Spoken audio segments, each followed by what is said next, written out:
breaking down every game, every day in Major League Baseball. This is the Baseball Betting Show. Here is your host, Greg Peterson.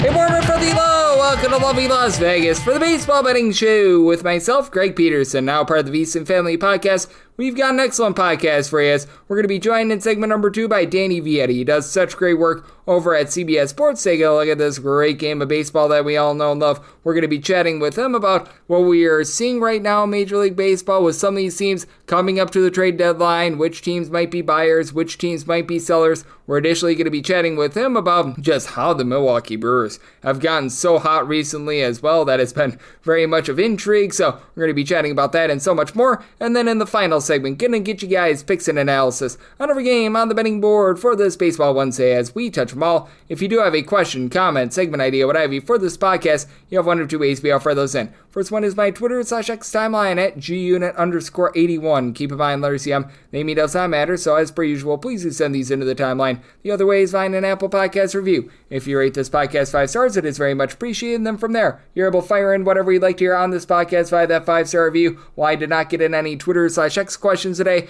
everything is powered by EdgeBoost. EdgeBoost is making sure that bettors are able to access their funds anywhere at any time. 100% of gambling transactions always get approved. And when you go to edgeboost.bet, type in that promo code of Greg, G-R-E-G. That'll get you a dollar for dollar match on your first deposit up to $25. Now that we've got that all squared away, let's take a look back at everything that we saw in baseball on Tuesday. Try to find some trends and try to get to know these teams a little bit better. Games from yesterday is Greg buzzing about. Here is the rowdy recap. The New York Yankees have scored at least 5 runs in, I believe, now 15 out of their last 19 games. They get the job done against the Toronto Blue Jays. This by a count of 5-4 as for the Yankees, a trio of bombs got them over the top as Max Scherzer gives up a pair, Jazz Chisholm and Cody Bellinger their 18th home runs of the campaign, and then Jeff Hoffman, who's been highly suspect this year, gives one up to Ben Rice, his 15th home run season for Scherzer, gives up 4 runs over the course of 5 innings. Mason Fluharty from their 2 scoreless innings, Justin Brule, a scoreless inning, and then Jeff Hoffman gives up that home run in the 9th inning for the Blue Jays. They strand 11 men on base. As for the Yankees, Cam Schlittler, not a bad start. He put a lot of men on base, 3 walks, 7 hits allowed, but only 2 runs allowed, and then Tim Hill, he gives up a pair of unearned runs as Anthony Volpe had a bad throw out there in the field that costed him. Jonathan Loaiska, and out of the bullpen, Luke Weaver and Ian Hamilton combined for 2 scoreless innings, and then Devin Williams, he comes in and he gets a save to be able to get the job done there. For the New York Mets, things have been a little bit hot and cold, but the other New York team, they're able to find a way to persevere, and they're able to get a win, this by a count of 3-2. As for the Angels, this was not a badly pitched game by Kyle Hendricks. He does give up 3 runs over the course of 4 2/3 innings, including a bomb, as you had Mr. Francisco Alvarez, who has spent some time at the minor league level this season. He gets home run number 4 of the campaign, but then from there, you had pretty much everyone else be lights out for the LA Angels in the bullpen, as you had 1 1/3 inning scoreless from Connor Brogdon, Ryan Zephyr, and Carson Fulmer. They both give you a scoreless inning, and for the Mets, it's been a long and winding road for one Mr. Frankie Montas, but he was able to give you a relatively good start here. 5 2/3 innings, does allow 2 runs, including a home run to Ori Soler, his 12th home run in the campaign, but from there, you had Rico Garcia and Ryan Stanek both give you a scoreless inning, and Reed Garrett, he was able to provide 4 outs out of the bullpen scoreless as well. Colorado Rockies have won now 3 out of their last 5 games. They get the win over the St. Louis Cardinals 8-4, and the Cardinals 2 games above 500. They're going to be an intriguing team at the trade deadline as Eric Fetty got whopped, giving up 6 runs in 3 innings, including a home run to Ryan McMahon, 16th home run of the season, and then he also gave one up to Mickey Moniak, 15th home run of the season. Brandon Blaylock scatters 8 hits in 5 1/3 innings, but only allows 2 runs. Zach Ognos gives up a run in and out of the bullpen. Victor Vodnik, 5 outs out of the bullpen, allows a run, but Seth Alverson, scoreless inning. Jake Bird was able to give you a pair of outs out of the bullpen, scoreless, and Kyle Leahy did his part out of the bullpen, 3 2/3 innings. He allows a run. John King was a king of giving an out of the bullpen, scoreless, and Riley O'Brien gives up an unearned run as Brendan Donovan had a fielding error that hurt his cause, and well, the Texas Rangers are helping their cause out at the plate, averaging over 5.5 runs per contest here in the month of July, and this is a Rangers team that has been a very good under team thus far this season. 40 overs, 61 unders, and a push, tied with the Royals for the best under mark in all of baseball, but for the Rangers, they persevere 6-2. They get the job done over the A's as Jacob deGrom, another nice start, 1 run allowed in 6 innings, has not allowed more than 300 runs in a start since the middle of April, as Lawrence Butler gets his 14th home run season off of him. From there, you did have Robert Garcia give up an unearned run in an inning. Luke Jackson and Sean Armstrong, they both lend a scoreless inning in. He had a trio of bombs for the Texas Rangers as Sean Newcomb gives one up to Marcus Semien, 13th home run season, JT Ginn and Juice to Adolis Garcia, 14th home run season, and Corey Seager, his 14th home run season. That comes off of Hogan Harris, who was not Hogan's hero. 2 runs allowed in 1 1/3 innings. Justin Turner gives up 2 runs while getting 2 outs out of the bullpen as JT Ginn actually a solid start. Solo home run allowed in 5 innings. Sean Newcomb from there, he gives up a solo home run in his inning of work. For 45-year-old Rich Hill, he takes a loss, 6-0. The Cubs get the job done as for Hill, he fills 5 innings, gives up 3 runs, only 1 of which was earned. There were 3 errors out there in the field that really killed him. I will say he was a little bit lucky to weasel his way out of some situations. Cubs went 2 of 12 with Ben in scoring position, but for the Cubs, Matthew Boyd was tremendous. 7 scoreless innings, Gil Theobar, Daniel Palencia, they both ended scoreless inning, and Jonathan Bolin, well, he was rolling and bowling as he gave up 3 runs in 1 1/3 innings. Sammy Long, pair of outs out of the bullpen, scoreless, and Taylor Clark, a scoreless inning, and the Royals, they get held scoreless despite going 2 of 3 with men in scoring position. That doesn't happen very often. For the San Francisco Giants, this doesn't happen very often. A 9-run win for them, 9-0. They take down the Atlanta Braves as Davis Daniel got shelled for 5 runs in 5 innings. Did allow a home run in this one to Mr. Casey Schmidt, 5th home run of the campaign. And then Wilmer Flores off of Wander, I swear, oh, this guy sucks, 12th home run of the season. How Wander, I swear, oh, this guy sucks is allowed to grace an MLB mound, I have no idea, but well, he sucked. He gave up 4 runs over the course of 2 innings. From there, Pierce Johnson, a scoreless inning. Luke Williams, a position player, a scoreless inning. And for the Braves, they shred 12 men on base, and they go 0 of 10 with men in scoring position. Landon Roop, 5 scoreless innings. Sean Echelet, Joey Lucchesi, both on a scoreless inning. And then you had 2 scoreless innings from Carson Seymour. So, good job, Atlanta Braves, who are now, I believe, 12 games below 500. Not great, to say the least. And for the Chicago White Sox, they were 4-0 coming out of the All-Star break, but they take an L on this day to the Tampa Bay Rays, 4-3 the finalists. For Davis Martin, he gives up 4 runs, 3 of which were earned in 5 innings. From there, Tyler Alexander, 2 scoreless innings. Mike Facilla, scoreless inning. And you did have home run number 1 of the season for Colson Montgomery. He was able to get that one off of Brian Baker. It's not been good since joining the Tampa Bay Rays. Lost his home run in his inning of work. Edwin Uceta, 2 scoreless innings. Garrett Clevenger, Pete Fairbanks, both on his scoreless inning. And Drew Rasmussen gives up 2 runs over the course of his 4 innings for the Rays to be able to get the job done. And the Philadelphia Phillies find a way to persevere and get the job done. They take down the Boston Red Sox 4-1 as for Boston, absolutely nothing doing at the plate. Rob Refsnyder, solo home run off of Christopher Sanchez. That's a lone run that they would get in this one, his 6th of the campaign as Richard Fitz, well, he gave his team fits. He gave up 4 runs in 3 1/3 innings, including a pair of bombs as Max Kepler, 11th home run season, Kyle Schwarber with a Schwarbomb. He was able to get home run number 33 of the campaign, and for Christopher Sanchez, complete game, 12 strikeouts, gives up that home run. That's all that he would surrender. And the bullpen for the Boston Red Sox was solid. You had Greg Weiser, lend a scoreless inning, Chris Murphy, 2 scoreless innings, and Brendan Bernardino, 1 1/3 inning scoreless of his own. And for the Miami Marlins, this is a team that has all of a sudden gotten pretty hot. 4-3, they take down the San Diego Padres. As for the Padres, this was not what Stephen Kolek had in mind. 3 runs allowed over the course of 5 2/3 innings. Not terrible, but certainly you want a little bit better there. From there, you did have David Morgan give up a run in 1 1/3 innings, and Wandy Peralta, he was able to come in for a scoreless inning. You had, for the Miami Marlins, a relatively solid start from Edward Cabrera, who gives up a run in 5 2/3 innings. Ronnie Enriquez made things interesting in the 9th inning, gives up 2 runs in his inning work, but Kate Gibson, 1 1/3 inning scoreless. Anthony Bender, a scoreless inning. They find a way to be able to get the job done. For the Detroit Tigers, they do not get the job done. Their offense gets online, but this was not the pitching that they were looking for. 8-5, they fall to the Pittsburgh Pirates. Casey Mize, 5 runs, 4 of which weren't given up in 4 innings. He allows 10 hits. From there, Carlos Hernandez, who has been awful all season, both with the Phillies and with the Detroit Tigers, 3 runs allowed in a third of an inning. Meanwhile, you did have Tyler Holton come in for an out of the bullpen, scoreless. Brent Herter, 2 1/3 innings scoreless, and Brendan Hennepy, a scoreless inning. Pair of home runs for the Detroit Tigers from unlikely sources. Jason Rogers, home run number 2 of the campaign, and Jahmai Jones, home run number 3 of the season. For Mitch Keller, he gives up 1 of those bombs. 3 runs allowed over the course of 6 innings. Caleb Ferguson allows the other 2 runs allowed in his inning, but Isaac Manson, David Benhart, they're both able to lend a scoreless inning to be able to get the job done. For the Baltimore Orioles, they've been one of your best under teams in all of baseball on the road. 19 overs, 33 unders in a push, but they got overwhelmed by the Cleveland Guardians 6-3 the final as he had Brandon Young give up 3 runs in 4 1/3 innings. He does allow a home run as going deep for Cleveland. It was Jose Ramirez, his 21st home run of the campaign. Joey Cantillo gives up just 1 run in 5 innings. Eric Sabrowski does give up a home run in his 1 2/3 innings to Ramon Laureano, his 13th home run season. From there, Matt Festa, he did not have a fiesta, giving up a run with not getting it out of the bullpen, but Emmanuel Clase is scoreless inning. He's rounded into form, and Cade Smith, for outside the bullpen, scoreless in. For Baltimore, Gregory Soto does what Gregory Soto does, gives up 2 runs in an inning. Andrew Kittredge, pair of outside the bullpen, scoreless. Seranthony Dominguez, a scoreless inning. And Yunier Cano, don't you know that he gave up a run in his inning of work? A very rare sighting this season, as the Milwaukee Brewers got shut out, especially on the road, considering the Brewers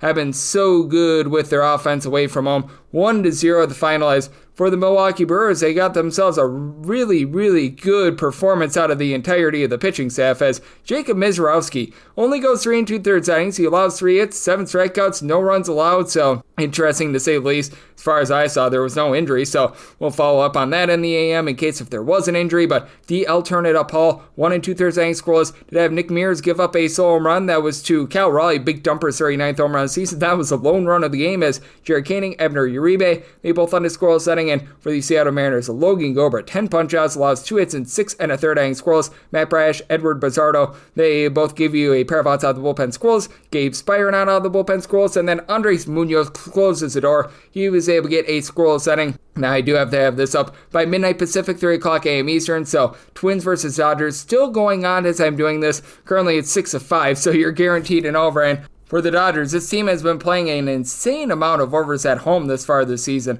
33 overs, 20 unders, and 2 pushes. That is the highest home over rate in all baseball. Simeon Woods Richardson, not long for this game, gives up 3 runs over the course of his 3 innings, including a bomb going deep for the LA Dodgers. Andy Paez, 19th home run of the season, and Yoshinobu Yamamoto, 3 runs allowed, only 1 of which was earned. Yet a Miguel Rojas error really hurt his cause, but Ben Casparis has just fallen down the toilet bowl for the Dodgers team. He gives up 3 runs, doesn't get a single out, as they had to call upon Mr. Alexis Diaz, who was DFA'd by the Reds, to be able to give you a scoreless inning. And then for the Minnesota Twins, are looking to hold down the fort with their bullpen. Danny Kaboom, Brock and Roll Stewart, both on a scoreless inning, but Louis Varland, sub-2 ERA entering the night, would not leave with that. He gives up 2 runs in his inning of work. And right now, as I'm doing this, Will Klein trying to hold down the fort for the bunch. And then you did see the Houston Astros go on the road. They got the job done against the Arizona Diamondbacks, as for Framber Valdez, he just continues to be great for Houston. He allows 1 run over the course of 7 innings. The Bryants, Brian King and Brian Abrave, they lock it up. They are both able to give you a scoreless inning. And for the Houston Astros, more remarkably is that they got the job done despite the fact that they strand 12 men on base. They go 0 of 9 with men in scoring position, as the big hit in this game was by Mr. Matthews, Bryce Matthews. He's able to get home run number 3 of the campaign. That comes off of the Jake Woodford, who gave up all 3 runs for the Arizona Diamondbacks in his 1 2/3 innings of work. He came in the 8th and 9th inning. Kyle Bacchus got an out of the bullpen to be able to hold on inherited runners by Woodford, as Eduardo Rodriguez, 6 1/3 innings scoreless. Kevin Ginkel, he's able to give you a pair of outs out of the bullpen scoreless as well. And if you're looking at trend-wise, what we're getting in Major League Baseball right now has been quite a bit of an underwhelming season to this point. 697 overs to 764 under, so a 52.3% hit rate to the under, with favorites sitting in that neighborhood about 57.5%, 866 and 639 on the money line. Meanwhile, if you're taking a look at what we've got in the last 7 days in Major League Baseball, a little bit TBD because the LA Dodgers game is still going on, so if they can't come back, it'll be a little bit rough for this. But you've noticed that the money line favorites have been a little bit rough, 38 and 34 on the money line, just above 52%,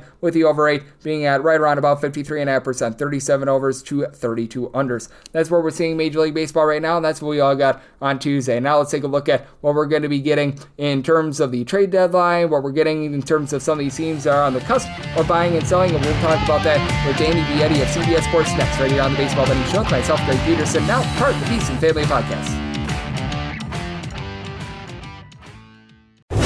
Breaking down every game, every day in Major League Baseball, this is the Baseball Betting Show. Here is your host, Greg Peterson.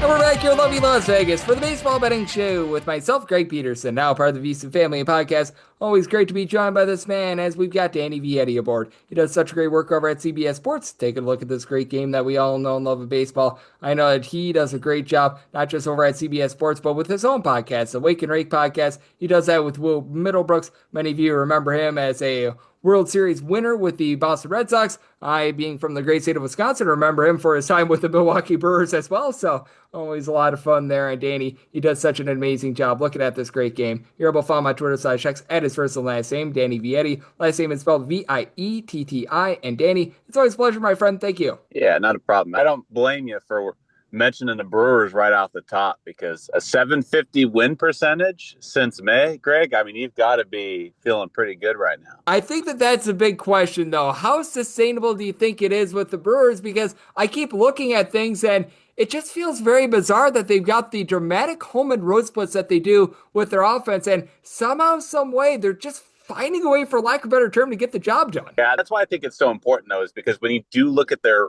home road splits, if Milwaukee can land that number one overall seed for the playoffs, I mean, that could go a long, long ways. You know, a couple weeks ago, a month ago, we didn't think they were really in play for it. It was Cubs, Dodgers that were going to. We didn't know if they were in play for a playoff spot. That's a great point. And now they're getting healthier, starting rotation wise. You got Woodruff back in the mix, like the bullpen. You got all-stars in the bullpen. Your stars are playing well with Yelich. So I think it is sustainable, especially if they can land home field advantage throughout the playoffs. Do they have on paper the lineup that, say, the Dodgers do, the Mets, the Phillies? Maybe not. They don't slug as well as those other teams. They don't have a high strikeout rate, so they put the ball in play, which is really what the Brewers have been doing for a few years now.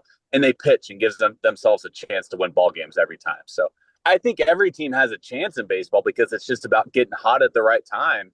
And I think Milwaukee certainly has a chance to do damage if they can land home field advantage. And allow me to go a little bit further as well. How much does it help the Milwaukee Brewers that it just feels like it's a much more open season than what we've seen in past years, where there's no real dominant team in baseball, unlike what we sometimes see with like the Braves in 2023. I would go back to the Dodgers pretty much almost every year, and they just don't seem like the same Dodgers this year, but it just doesn't feel like there's that dominant team that's reigning terror over anyone else. No, and I love that because I love when there's parity throughout the league.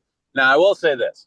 I think on paper, the Dodgers, they have the edge over every single team. But when you look at the numbers right now, I mean, Mookie Betts has not been the Mookie Betts that we all know and love this year. Shohei Ohtani, his batting average and on-base percentage is not quite at the clip that we're used to seeing him get on base. Fortunately, Freddie Freeman, he was hitting the hand. Unfortunately, those x-rays came up negative. Max Muncy's on the injured list right now. And then, of course, they have half the starting rotation. Blake Snell still on the injured list here. So on paper, I still think the Dodgers have considerably more talent than anybody in the National League. But with Mookie Betts, 260 batting average this year, no PS below 700. With Mookie Betts not being Mookie Betts, that lineup is not what we thought it was going to be. It's still, and like I said, with Max Muncy on the injured list, those are two significant contributors to that everyday lineup for them. And if those two guys are not playing at the caliber that we know they're capable of playing, it makes a massive, massive impact on the rest of the league, because now you can take into account the Brewers. You can take into account the Phillies, the Mets, the Cubs. And you can make the argument that those other teams, based on the numbers, have a better lineup than the Dodgers, not necessarily on paper, but statistically speaking. Yep, absolutely. And with the LA Dodgers, I think that it all comes down to whether or not they're going to be able to get back some of their starting pitching as well, because you mentioned the lineup not being the same, but I still feel good about the Dodgers lineup, especially with someone like an Andy Paz stepping up. Ha-Seong Kim has been really good in terms of moving the line for them, but I just take a look at Blake Snell being banged up. Roki Sasaki was not what they were hoping for when he was on the field, and he's been pretty much shut down at this point. Blake Tryon, Michael Kopech, it just feels like it's been so much attrition with that pitching staff for the Dodgers. And when you're throwing out there guys like Jack Dreyer in high leverage spots, that's not where you expect the Dodgers to be. No, I will say that their front office over the years has done a really, really great job of not always necessarily landing the blockbusters, because they've done that too with the Trey Turners and the Manny Machado Jack Flaherty trades last of the year. world. Without a doubt. Jack Flaherty was a massive, massive impact for him. But they've also done a great job, too, with picking up key contributors such as a Tommy Edman, such as a Michael Kopech. Like, this front office does a phenomenal job of scouting for what this team needs. And this team doesn't always need a blockbuster trade. It doesn't necessarily need a Luis Robert this coming trade deadline. Right now, they need some bullpen help. I would imagine Aroldis Chapman is certainly a name that's going to get called upon. There's going to be a 10, 15, maybe even 20 different bullpen arms that they're probably going to be engaged with in talks. But for the Dodgers, like you said, it really just comes down to health, because when this team is healthy, I still think they're as talented, if not more talented, than any team in the league. Yep, I'm right there with you. The question is, when are those guys going to be coming back? And in the case of Sasaki, is he going to be able to come back? So there's a lot of question mark on that front, and that's what's making it so much fun. As joining me on the show, we do have Danny Vietti, who does such great work over at CBS Sports, joining me right here on the Baseball Betting Show. And out there in that division, I'd say might be the most intriguing team in all of baseball the next, we're going to call it 7 to 10 days leading up to the trade deadline. That'd be the Arizona Diamondbacks. Now, we're doing this prior to their series against the Houston Astros, where they entered in that series exactly at 500. What do you think that the Arizona Diamondbacks might do? And I mean, does it really just rely upon what they do the next 7 or so days? Because if the Diamondbacks win a series against the Houston Astros, they win their weekend series, all of a sudden they're looking at themselves being perhaps in contention for a playoff spot. If they lose like 4 out of their next 6, then they completely fall out of it. And then you've got some really good tradable assets to be able to rebuild for 2026 and beyond. Not to be dramatic, but this next week is going to determine how the Diamondbacks drive the rest of the season, because like you said, they're hovering around 500. There's still a few games back of the wild card spot. They haven't shown true consistency this year. They've dealt with numerous injuries, and their stars, particularly their starting pitchers, are not contributing the way that they were hoped they would be contributing. Like right now, my understanding is that they are already fielding and have trade offers on the table for guys like Eugenio Suarez right now.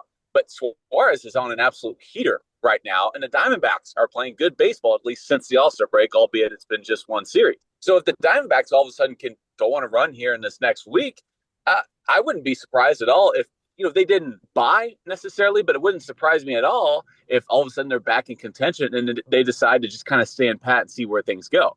Because in reality, Eugenio Suarez is going to be a free agent at year's end. You're going to have to give up a decent package to get a power bat like that, especially just because of what else is available. But it's not going to, Suarez is not, you're not going to need to give up your number 1, 2, 3, 4 prospects in a trade to get Suarez just because he is a true rental player. So there's a lot of question marks with Arizona. There's a lot of question marks with a lot of teams. Cincinnati as another interesting case. They're hoping to get Hunter Green back.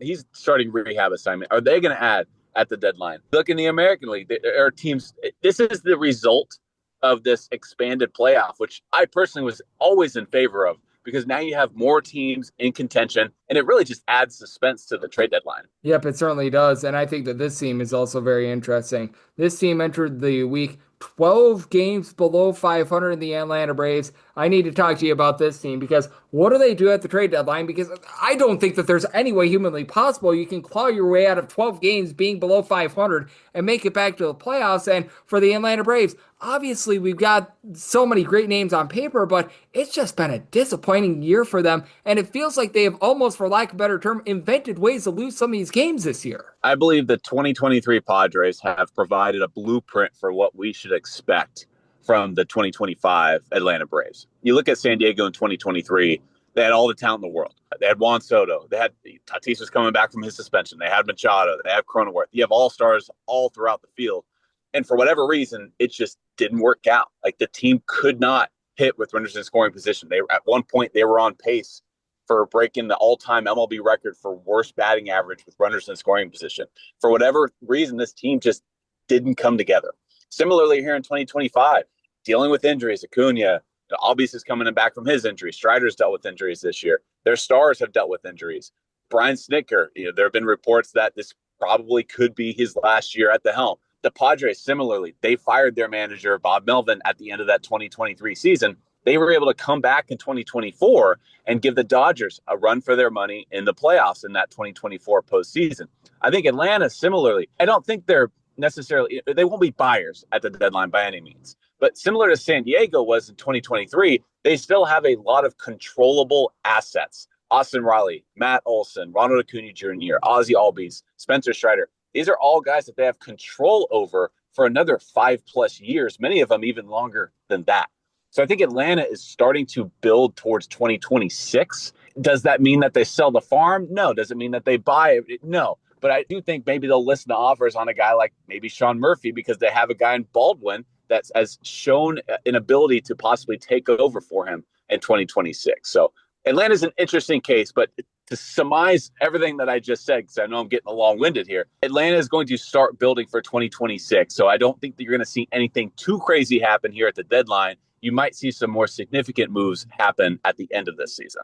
You have every right to be long-winded because, man, this has been an Atlanta Braves team that has been oh so interesting this season, to say the least, and it's been very befuddling what we've seen on that front. As joining me on the show, we've got Danny Vietti, who does such great work over at CBS Sports, joining me right here on the Baseball Betting Show. And I do think that with the Diamondbacks and the Braves, they're two of the biggest teams of intrigue here over the next week or two. But are there a few other teams that maybe they're a game or two above/below 500, maybe even a few more that you just want to see what they do this week, and that could determine their fate upcoming, like out there in the American League, that final wild card spot? That is oh so intriguing. Like the Texas Rangers are a team that I very much have my eye on. Obviously, the National League. What do the Giants do moving forward? I feel like there's just so many teams that what they do over the next 7 to 10 days is going to determine their fate and whether or not they go for it this season. Rays are interesting to me, too, because I think the Rays are capable and have enough talent to go on a run. But, the consistency has been a little bit up and down. Like the first month of the season, they were below 500. The next month, they were above 500. Since then, they've been about 500. But I think the Rays have a lot of talent on paper, but they also have some potential tradable assets like Yandy Diaz potentially and Brennan Lau potentially. So the Rays are interesting. I think this next week is going to prove a lot of things on what their direction is going to be. And I agree with you. I think San Francisco is a very curious case because Buster Posey, they're now president of baseball operations. He's running things a whole lot differently than they were in previous years with Farhan Zaidi. Posey has said this is a team that is going to be aggressive on the market to try and get players who are going to contribute to the team immediately. Now, I don't think Posey is going to, sell Brett Eldridge or any of their top prospects necessarily, but San Francisco is in position now that they added Rafael Devers, which, no, it wasn't a trade deadline move, but that could wind up being the biggest trade of this season. I think San Francisco is in position. They have enough pitching. They just need some more offensive firepower. I wonder if they're able to get into talks with potentially a Jose Ramirez or a Luis Robert or someone big name to add to their lineup to try and get some more offensive production to that lineup in a division with the Dodgers, with the Padres, with the Diamondbacks that is ever so competitive.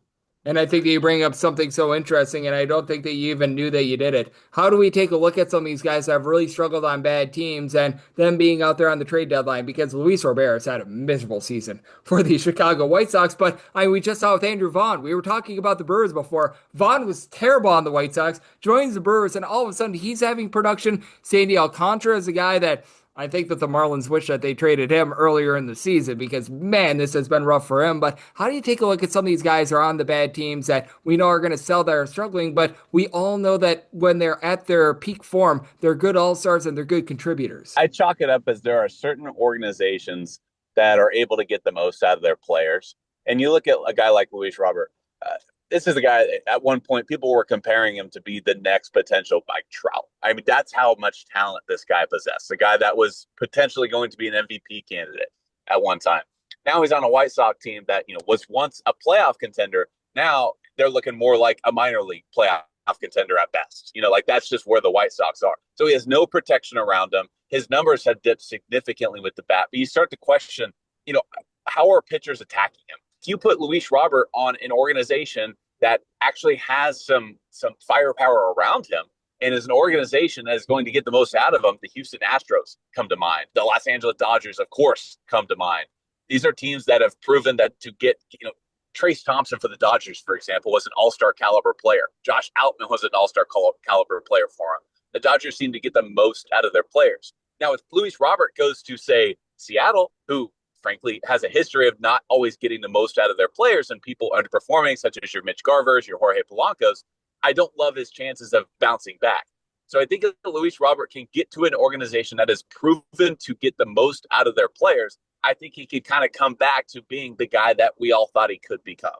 And this is a little bit of a silly question, but it's one of the theories I do have on this podcast. How much do you think that the stink of an organization just seeps into a player and it just really zaps their potential? Because I'm seeing that right now with Luis Robert. Sandy Alcantara, I think that that's just due to injury and injury alone, but I think that that's always very interesting because I think that just losing can sometimes be as contagious as winning, and we're seeing that for some of the players this season. I think two things can be true. I think the player can be performing poorly and the organization could be having an impact negatively. And those two things can start to snowball. I don't think if Luis Robert, for example, like if he was on the Dodgers this season and you look at like his exit velocity right now, which is below the 50th percentile, you look at his hard hit percentage, it's not nearly what we're used to seeing from him. I think if you put him on the Dodgers, you put him on the Yankees, you put him with protection, I still don't think Roberts has a 900 OPS, but I don't think he has an OPS, 680 last I checked. Like, I think you put some protection around him, he's all of a sudden, an average player at worst. So I think it seeps into the brain, but also you got to put the onus on the individual player because he has all the talent in the world. Sandy Alcantara, a little bit of a different story. This is a guy that's coming off of Tommy John surgery, former Cy Young. But when you're coming off of surgery that's that impactful to what you're able to do on the mound, it's understandable that Alcantara is performing the way he is. I think Luis Robert has a little less of an excuse, although his team has been abysmal for the past 2 seasons. Absolutely. And I think that the Marlins are an interesting team as well because we know that they're not going to be contending for a playoff spot, but how much can a team like the Marlins be able to play spoiler? Because we always have like 1 or 2 teams every year that they go into the All-Star break well below 500. They make a surge. As a matter of fact, the Tigers a few years ago were one of those teams as well, and we've seen what's happened with them. Do you think that the Marlins could be that team this year? Because I've liked what I've seen out of them over the last 3-4 weeks. It's actually kind of funny how much of an impact the Marlins could have on the rest of the season when you consider the fact that they could unload Edward Cabrera. They could unload Sandy Alcantara. Those are 2 pitchers that could end up being very impactful arms for a playoff team. And then, like you mentioned, they can try and play spoiler. And the way that Cal Towers is swinging the bat right now, boy, they certainly look capable of doing such a thing. And Nationals are another team that could certainly play spoiler. I have a feeling the Rockies probably don't have enough gumption this year to be able to play spoiler with respects. But Miami's certainly a team that could kind of surprise some teams. And like I said, they have some arms available that I think Miami's going to be involved in a lot of trade talks this trade deadline. It's just a matter of what value a guy like Sandy Alcantara holds, because you can make the argument, at least statistically on paper right now, Edward Cabrera is probably a more coveted guy, at least at this point in the season, than even his teammate Sandy Alcantara. Yeah, Edward Cabrera has been very good this season, always has had good stuff, has never been able to really have command. He's got a little bit more command this year, and he's finally starting to put it together, so that's been nice to see, and we always put together a great podcast when you're aboard, Danny. You do such great work over at CBS Sports, the Wake and Rake podcast, and so much more, so I'd like to give people at home know what's all on tap for you and how people can follow along on social media and other platforms. Yeah, all the latest from the MLB trade deadline, the hot stove, the rumors, all that can be found on CBSSports.com and the CBS Sports social channels on YouTube, TikTok, Instagram, X, and more. Absolutely, and Danny's doing an incredible job looking at this great game of baseball. A big thanks to Danny for joining me on the Baseball Betting Show, now part of the VSiN Family Podcast, and coming up next, it is that time of the podcast. I'll give you picks and analysis on every game on the betting board for this Baseball Wednesday as we touch them all. Dr. India Woods here. As a veterinarian, I demand a lot of my scrubs on the job. That's why, whether I'm at the clinic or visiting a four-legged friend out in the field, I show up in FIGS. FIGS are made for the sometimes crazy situations I find myself in. It doesn't matter if I have to squat, sit, bend, or even chase after one of my patients. FIGS moves with me and keeps me comfortable in the highest pressure situations. FIGS are designed specifically for healthcare professionals and have a lot of pockets and zip compartments that never snag, so I can carry a ton of necessities like treats, gloves, instruments, and more. FIGS are also liquid repellent and never fade after the wash. One of the best moments is taking a fresh pair out of the dryer before a long shift. As a vet, I spend a lot of my time worrying about my patients and the people who love them, and it's not always easy. FIGS gives me one less thing to worry about, and even help me feel a little more confident on the job. If my patients could talk, they'd tell you to hurry up and get some FIGS. Show up in FIGS. Get 15% off your first order by visiting wearfigs.com and use code FIGSRX at checkout. That's wearfigs.com, code FIGSRX. Breaking down every game, every day in Major League Baseball. This is the Baseball Betting Show. Here is your host, Greg Peterson. And we're back here in lovely Las Vegas for the Baseball Betting Show with myself, Greg Peterson, now part of the VSiN Family Podcast. Always great to be joined by Danny Vietti. He does such great work over at CBS Sports. Take a look at this great game that we all know and love of baseball. Additionally, he does a great job over with the Wake and Rake podcast with a man that has won a World Series in the past, and Will Middlebrooks, every single time he joins me, lends such great insights, did so once again today. So Big thanks to Danny for joining me in the last segment. Now it is that time of the podcast. I give you picks and analysis on every game on the betting board for this Baseball Wednesday as we touch them all. If a game is listed on the betting board, Greg has a side and a total on it, so it is time to touch them all. Do note that as per usual, any changes that are made to these plays will be listed up on my Twitter/X feed at gunit_81, and we're going to be going in last exhortation order. This is where we go with the National League games first, then the American League games, any interleague games. Those are going to be at the bottom. That'll keep things all nice, neat, clean, and easy. So how about if we do get things started with 901, 902 on the card? It is the Cincinnati Reds, and yes, we're on to Cincinnati. They're onto the road facing off against the Washington Nationals. Michael Soroka, apparently he doesn't want to be called Mike anymore. Michael Soroka on the bump for the Washington Nationals. Nick Lodolo goes for the Reds, and the Reds are between minus 135 to minus 144 favorites, and between plus 118 to plus 127. That number on Washington, 9 is the total. The under is between minus 120 to a minus 130. Over is between even a plus 110. Starting to see an 8.5 populate. That over is minus 120. And the under is even. Set by total at 9.2. I personally would rather take the plus money on a 9 over at like a plus 105, plus 110 rather than take a juice 8.5 because I do think that Soroka just continues to give it up. The Fielding Independent indicates that he should be doing for a little bit of positivity. For Soroka, he's given up 1.2 home runs, 2.6 walks per 9 innings, 9.5 punch-outs per 9 innings, but he is right now rocking a pretty miserable 5.10 ERA to go along with the 4.04 Fielding Independent. But here's why, even if he does give you a positive start, that you can't trust it. This Washington Nationals bullpen, 5.79 ERA this far this season, dead sinking last in the big leagues. Just so many guys that are giving you awful innings. You've had Eduardo Salazar, Zach Brzezinski, Jackson Rutledge, all these guys give you north of a 5 ERA.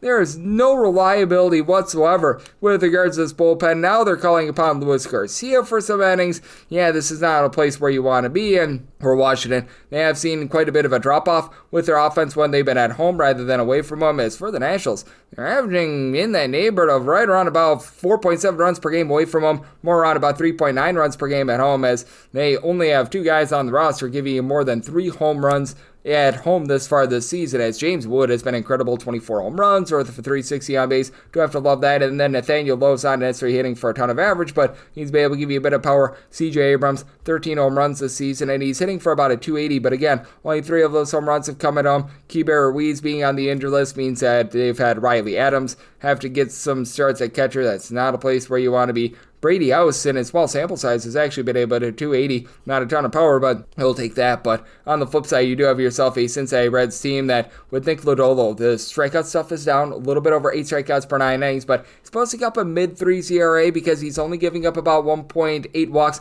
per 9 innings to the neighbor of 1.2 to 1.3 home runs allowed per 9 innings. So has been able to do a pretty steady job there. This is a Reds bullpen that is neither great nor awful. If you look at things going into the day on Tuesday, their bullpen ERA for the campaign is about 16th in the big leagues. So you've had Tony Santillan supply sub 3.25 ERA. Even though he gives up a lot of home runs, you've been able to get some relatively good production out of Emilio Pagan. I always do get scared off by those home runs, but all in all, is able to keep runs off the board, and that's what you're looking for mainly. And then you've been able to have Graham Ashcraft as a little bit of a long guy, provide about a 3.64 ERA. Brent Suter, it's been solid as well. For the Reds, they don't necessarily have a ton of mashers. You've only got one guy on the roster with above 11 home runs in Ellie De La Cruz, who's been amazing, 26 stolen bases, 360 on base, but you do have guys who are able to move the line, like Gavin Lux, TJ Friedel, both above 350 on base. Giving back Austin Hayes, who's been giving you a home run every 19 at-bats, dealt with quite a bit of injury, missed like 50 games. He's pretty solid for this team as well. Drake Fraley, when he's been in the lineup, has also been able to do a good job of being able to get on base as well. I do think that these guys get to Soroka, and I think that Lodolo gives you a solid start. I don't know if it's necessarily going to be amazing. That's why I did set my money line price at a minus 134. Right now, we're finding a minus 135. When it's all said and done, probably should be able to get that minus 134, and then if you're looking to lay run half with the Reds, right now that initial opener is a plus 120. I would be willing to take a plus 122 or better, so we should be able to get some sort of Reds money line / run line to go along with this total over 903, 904 on the betting board. It is the San Diego Padres, and they're going to be on the road facing off against the Miami Marlins. Sandy Alcantara is on the bump for the Fish. Dylan Cease is on the bump for the Pods. The Pods are between minus 136 and minus 146 favorites in that neighborhood of plus 118 to a plus 126 number on Miami. 8 is the total. Over is minus 120 and the under is even. Made by total in 8.4, so I'm going to be taking a shot on the over. For Dylan Cease, it's been a no good, very bad, terrible year for him, and look at the numbers that he's been doing for positivity all season long, and it just has not come for Dylan Cease, a 4.64 ERA, backed up by a 3.49 fielding dependent. He's getting 11.5 strikeouts per 9 innings. He's giving up 1.2 home runs and 3.2 walks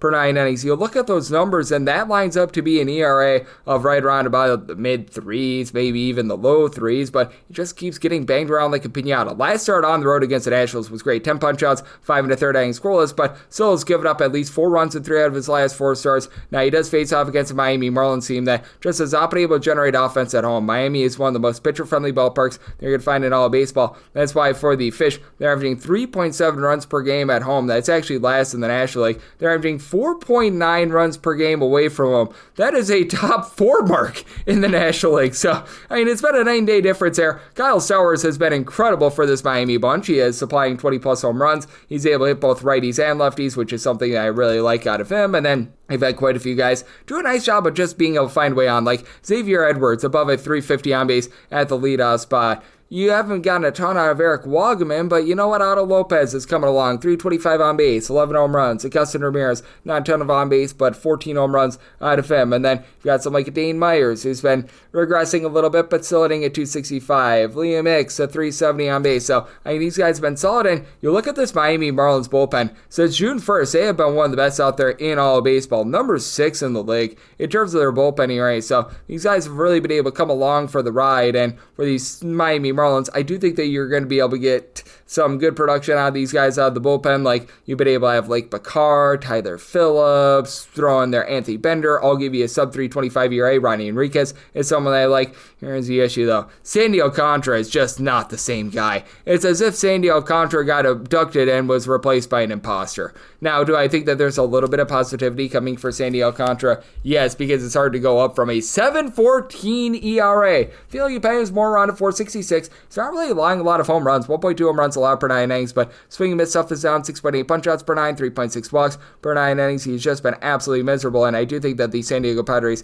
going to do a nice job of being able to get to him here. For the Padres, you've got a trio of guys who have been able to supply 14-plus home runs this season. Gavin Sheets throwing there Manny Machado and Fernando Tatis Jr. with Machado and Tatis both above a 345 on base. Luis Rise been a little bit down this year, hitting about a 280 to a 285. Jake Cronenworth has a 350 on base, but not supplying a lot of boom, and Jackson Merrill has been regressing a little bit as well, but does feel like out there in the outfield, they're starting to find a few more solutions. The catcher spot has still been miserable for the team, but Bryce Johnson is a guy that's seen a few at-bats, has a little bit of upside, and do think that the San Diego Padres get to Alcantara, and they do get the job done. Set my money line price at a minus 147. If you're looking to lay a run half, getting that at a plus 122, sign me up for that run line. I need at least a plus 112, and I'm in on the over, so I tell it at 8.4. 905, 906 on the card. The San Francisco Giants are on the road against the Atlanta Braves. Spencer Strider goes for the Bravos, and it is Mr. Justin Verlander going for the Giants. Giants are between plus 143 to plus 150 dogs. Minus 162 to minus 176 is at number on Atlanta. 8.5 is the total. Over and under between minus 105 to a minus 115. If you're looking to lay a run half with the Atlanta Braves, again, we are doing this via the initial FanDuel opener. Plus 118 is what I'm seeing there. I was willing to go to a plus 115 or higher, so I'm going to be willing to take a stab there. Spencer Strider has been much better recently. First 5 starts of the season, the Atlanta Braves lost all 5 of them, but we have seen the Spencer Strider that we all know and love recently. Not to say that he's completely back. He's still below 11 strikeouts per 9 innings. Typically he's above that, but in about 10.7 strikeouts per 9 innings. He's only giving up about 1.1 home runs per 9 innings. Overall for the season, Strider has a 3.59 ERA with 3.6 walks per 9 innings, but last 7 starts, he has posted up a 2.53 ERA, so he's rounding in a format. For Justin Verlander, he has allowed at least 3 runs in 4 of his last 5 starts, but you should see a little bit of positivity. 4.99 ERA, 4.25 fielding dependent. At his advanced age, he's only getting about 7.5 strikeouts per 9 innings, but he's also only giving up about 1.1 home runs per 9 innings, and you've got a pair of offenses that have been rough. Both of these teams outside the top 20 entering into the series in terms of runs per game. The Atlanta Braves were able to have a nice surge on Monday, thanks to Hayden Birdsong not being able to throw a strike, and that really did expend a lot of the Giants bullpen that is still number 2 in the big leagues in terms of ERA. Now they should be a little bit more rested after what we saw on Tuesday. You've got Eric Miller, Tyler Rogers, Randy Rodriguez, Camilo Duvall. I'll give you a sub 3 ERA. Ryan Walker has been rough in this bullpen, though. You could use a little bit more of Spencer Bivens, who has seen a little bit of a toilet bowl with his numbers, but I mean, the big thing for the Giants is that This has been a lineup that has been all sorts of inconsistent. Jung-Ho Lee is now hitting below a 250. Mike Yastrzemski has been hitting a 238 along with Matt Chapman. Both are above a 330 in terms of on base, and Chapman 13 home runs. Willy Adames has actually picked it up recently.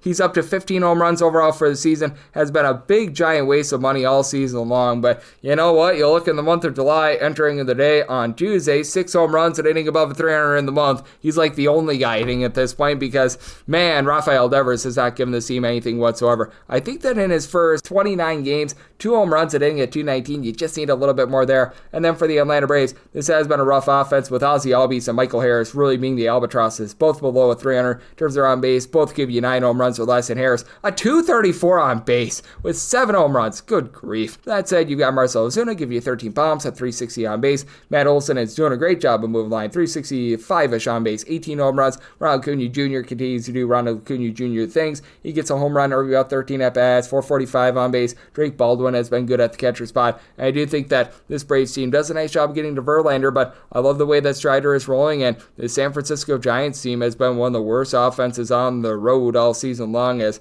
for the San Francisco Giants, right now they're averaging right around about 4.2 runs per game away from home. That's in the bottom 12 in all baseball, so somebody tell it at 8.2, like the under and the Braves on the run line. 9-7, 9-8 on the card. The St. Louis Cardinals are on the road against the Colorado Rockies. We do know that it's going to be Andre 3000 Palante going for St. Louis. For the Colorado Rockies, it's to be determined, so this game is off the board. And right now, CBS Sports is projecting Carson Palmquist. It was looking initially like it was going to be Kyle Freeland. I'm pretty sure that Kyle Freeland might be dealing with an injury or something like that, because that's what happens to Kyle Freeland every single year. And for the Rockies, it really doesn't make too much of a difference at this point, the way that this series has been priced. I can assure you I will be on the Cardinals run line. And with regards to the total, 12 or less, I'm in on the over, 12.5 or the under. I say this because the Cardinals have been below minus 175 on the money line these first 2 games, and there's no way that Carson Palmquist or anyone else is going to be receiving a price of anything less than plus $2 from me. So I'm going to be in on the Cardinals run line. You can be assured of that. Andre Palante has not been anything special this year. 4.71 ERA.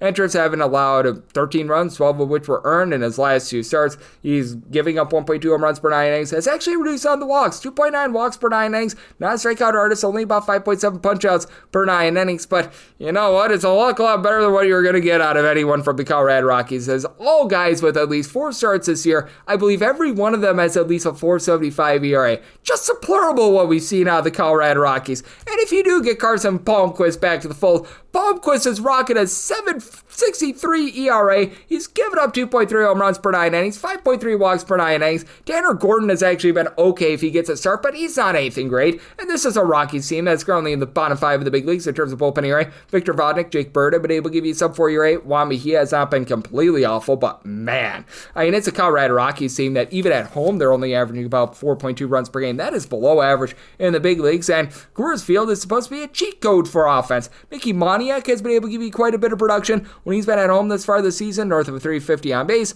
I believe that he's slugged out either 8 or 9 home runs at Coors this far this season. You've had Ryan McMahon give you 10 home runs, 365 on base at Coors this year, and Jordan Beck is hitting above 300 at Coors this season along Tyler Freeman, but Freeman has been a little bit banged up. He's been in and out of the lineup, so that's been hurting them a little bit. And for the St. Louis Cardinals, you don't necessarily have matchers on this lineup. You don't have a single guy that entered in the day on Tuesday with more than 13 home runs. Quartet of guys between 10 and 13 home runs. Nolan Arenado, Lars Nootbaar, Alec Burleson, along with Wilson Contreras, and most of these guys, aside from Nolan Arenado, between about a 332 to a 341 on base. Nootbaar right now dealing with a little bit of an injury, but you got Brendan Donovan and Alec Burleson both hitting above a 285. You've been able to get some relatively good production out of Ivan Herrera, who just came off the injury list at the catcher spot. 8 bombs in 47 games, hitting above a 300. Yoel Poso has been able to 300 as well. And for the Cardinals, this is about a league average team in terms of their bullpen ERA. After a rough start to the season, Ryan Elsley is picking things up, as you've got Phil Matone, Jojo Romero, Kyle Leahy, Riley O'Brien. I'll give you sub 330 ERA. Should be more than enough to be able to get the job done here. 12 or less, looking at the over 12.5 or the under. And Cardinals run line, you don't even need me to break down the numbers. I'm going to be in on the Cardinals run line. 909, 910 on the betting board. The Orioles are on the road facing off against the Cleveland Guardians, as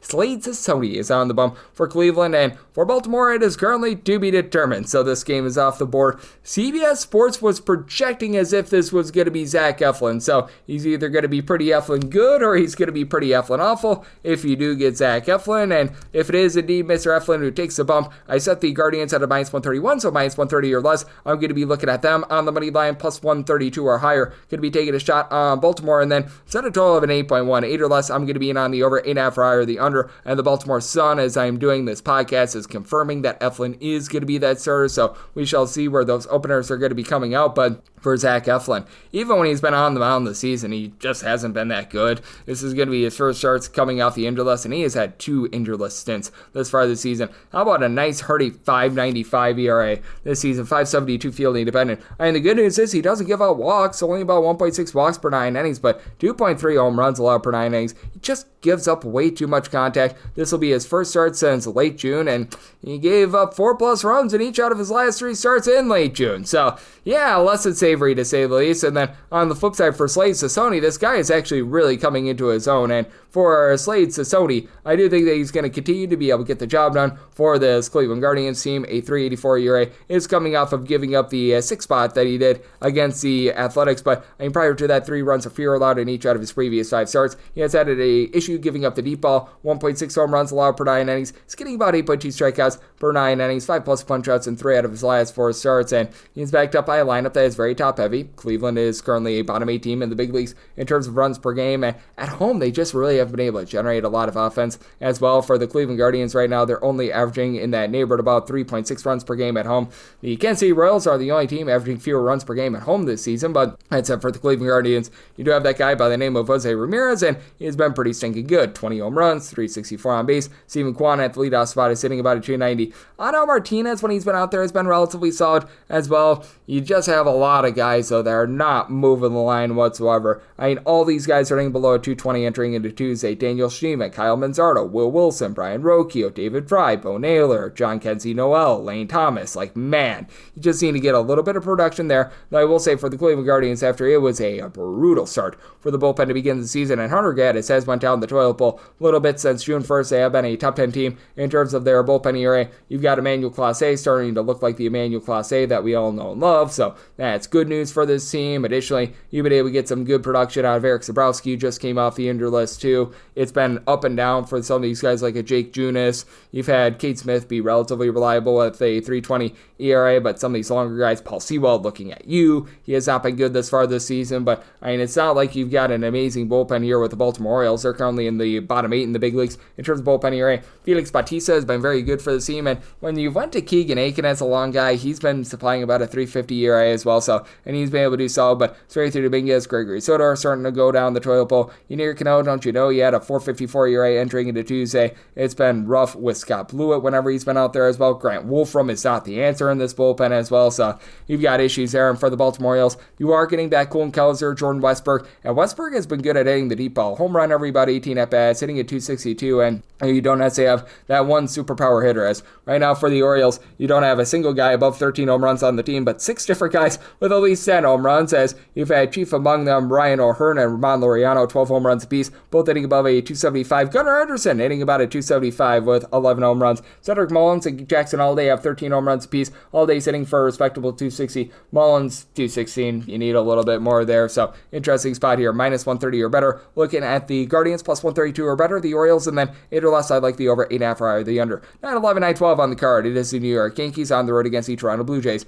Chris Bassett has the hook, line, and sinker for the Jays, and Mad Max Fried goes for New York. New York is a minus 131 to a minus 137 favorite, and between plus 112 to a plus 122. That number on Toronto, 8.5 is the total, under is minus 120, and the over is even. And with the Blue Jays, I did set them at a plus 132. I'm going to be one to trust in the Yankees, as right now I'm seeing that minus 131. Wouldn't want to go a high flop further, and for Max Fried, entering into the All-Star break, he had given up 3+ runs in 4 out of his previous 5 starts, and it's not as if Fried is some sort of a strikeout artist or anything like that. Gets a hair above 8 strikeouts per 9 innings, but does a really good job of not beating himself. For Fried, he's only giving up 2 walks and 0.7 home runs per 9 innings, 2.43 ERA, backed up by a 3.03 fielding dependent. But overall, I do think that he's going to go out there and he's going to be able to give you a relatively good start. And then for Chris Bassett, I feel like he's been a little bit better than how he's pitched if you look at the ERA this far this season, because right now he's rocking a 3.89 ERA. Fielding dependent's more around a 3.66, 1 home run, 2.2 8.3 walks allowed per 9 innings, right around about 8.7 strikeouts per 9 innings. Had a miserable run in June into early July. Last 3 appearances, though, because he made an appearance against the Athletics where he came out for an inning. Not sure why, but he's given up a grand total of 1 run across, I believe, 13 and a third innings, so he's been pretty rock solid there. And then with Chris Bassett, he has been able to do a much better job when he has been in Toronto rather than on the road this season, as in Toronto, 2.53 ERA. He's allowing about 0.7 to 0.8 home runs per 9 innings. On the road, closer to 1.5 home runs per 9 innings, 5.66 ERA. And this is just a Blue Jays team that's been playing a whole heck of a lot better at home rather than on the road. That's reflected in the fact that they're averaging nearly 5.35 runs per game at home compared to 3.85 runs per game away from home. They're actually number 2 in the American League in terms of runs per game at home, and for the Blue Jays, it's not as if they're hitting a bunch of deep balls. The power has really returned to this team after they were powerless to begin the season. George Springer has been the lightning rod for this. 17 home runs. He's right now supplying about a 370 on base. And then Bo Bichette, Edison Barger, Vlad Guerrero Jr., all between 12 and 14 home runs, with Guerrero hitting for a 390 on base. Bo Bichette has been with a 282. You've had Don't Call His Name, Alejandro Kirk, hitting above a 300 as well. So got a lot of guys who are doing a solid job of moving the line. And this has been a Blue Jays team that has been in the top 10 with regards to their bullpen ERA. The Killer Bees and Brandon Little and Braden Fisher are both giving you a sub-3 ERA. Uriel Rodriguez is a 2.35-ish ERA guy that's able to give you multiple innings, so that's been solid. Chad Green has been a bit suspect for this team, and having Yimi Garcia deal with all the injuries has been a bit rough for this team. And for the New York Yankees, it's been mix and match for them, as it looked like they really found something in Yuri De Los Santos. He's currently on the injured list, but you've been able to have Luke Weaver look a little bit more like himself recently. Fernando Cruz, Tim Hill have been able to give you sub-3 ERA, but unfortunately Cruz is right now back on the injured list. Probably not going to see him until August, so that's been a bit of an issue for the team. So for the Yankees, they're just going to need to slug their way to victory, as you've got so many guys that have been able to hit between 14 and 17 home runs. As a matter of fact, you've got 5 guys in that neighborhood: Jazz Chisholm, Trent Grisham, Ben Rice, Austin Wells, Cody Bellinger. Bellinger is hitting about a 280, Chisholm about a 345 on base. Wells is giving you no on base whatsoever, and Ben Rice has been very suspect recently, but you've got Grisham up to a 360 on base. Obviously, Aaron Judge is doing Aaron Judge things, 456 on base, 36 home runs, and then Anthony Volpe, well, he's got 12 home runs. He has just not been good for this offense, to say the least. But I do think that for the Yankees, you get a solid start here out of Max Fried, and the Yankees do find a way to get the job done. So I total an 8.4 here at the 8.5. I like the under to go along with the Yankees money line. 913, 914 on the card. The Tampa Bay Rays play host to the Chicago White Sox. The Cannon, Jonathan Cannon, is on the bump for the Southsiders, and Taj Junkel Milton Bradley is on the bump for the Rays. The Rays are between minus 195 to minus 208 favorites, and between plus 168 to a plus 175 is that number on Chicago. 9 is the total. Over is between minus 110 to a minus 115. The under is between minus 105 to a minus 110. And for the Rays, I set them at a minus 219 on the money line. If you check that initial FanDuel opener with regards to the run line, seeing that at a plus 102, and I'd be willing to go in on it. I set my run line price at a minus 112, and I recognize that Taj Bradley has been way down with the strikeout stuff this season. First 2 seasons at the big league level, he was getting 10 plus strikeouts per 9 innings. That has been tapered down to more around about 7.8 strikeouts per 9 innings. The 3.5 walks per 9 innings are an issue, but he has also reduced on giving up the deep ball. He's only giving up 1 home run per 9 innings, 3 earned runs or fewer allowed in 4 of his last 5 starts, and 1 walk allowed in 4 of his last 5 starts as well. So he's been able to hunker down there, and then with the Cannon, he's been just very mid, I think is the best way of putting it. He's posting up a 4.18 ERA. His strikeouts per 9 rate is 6.8, giving up 3 walks, 1.3 home runs per 9 innings, 466 fielding independent. Comes in actually pitching quite well, as he has made 4 starts since coming off the injured list. He has given up 1 or 2 runs in every one of them, albeit one of those starts he only made it 3 innings, and he's not getting a lot of swings and misses in this time span, and I do think that he's going to be stung a little bit by a Tampa Bay Rays team that has been very rock solid with their offense all season long. This is a Rays unit that is in the top 10 with regards to runs per game, with Brandon Lau, Junior Caminero both supplying the boom. Caminero up to 25 home runs. Lau has been able to get loud with 19 home runs, and just have a lot of guys that are able to set in motion, as you've got a pair of guys with a combined 59 stolen bases in Chandler Simpson, Jose Calabrio, and for Simpson, he's been able to hit a 300 this season. Taylor Wells has been only hitting about a 220 for this bunch, so you're going to need a little bit more there, but Jonathan Aranda, 395 on base. Yandy Diaz, he's been able to give you 350 350 on base. He's hitting for 16 home runs. Last 65 or so days has been hitting darn near 350, so he has been rock solid. Jake Magnum is hitting at 300 as well. If you look at the overall bullpen ERA numbers for the Tampa Bay Rays, they're not necessarily going to wow you. As for the Tampa Bay Rays team, their bullpen ERA is right around about 11th in the big leagues, but the top guys have been very good for this team. Pete Fairbanks has been an amazing closer, but you get on top of that the likes of Garrett Clevenger, Manuel Rodriguez, Eric Gorze, all being able to give this team a sub-3 ERA.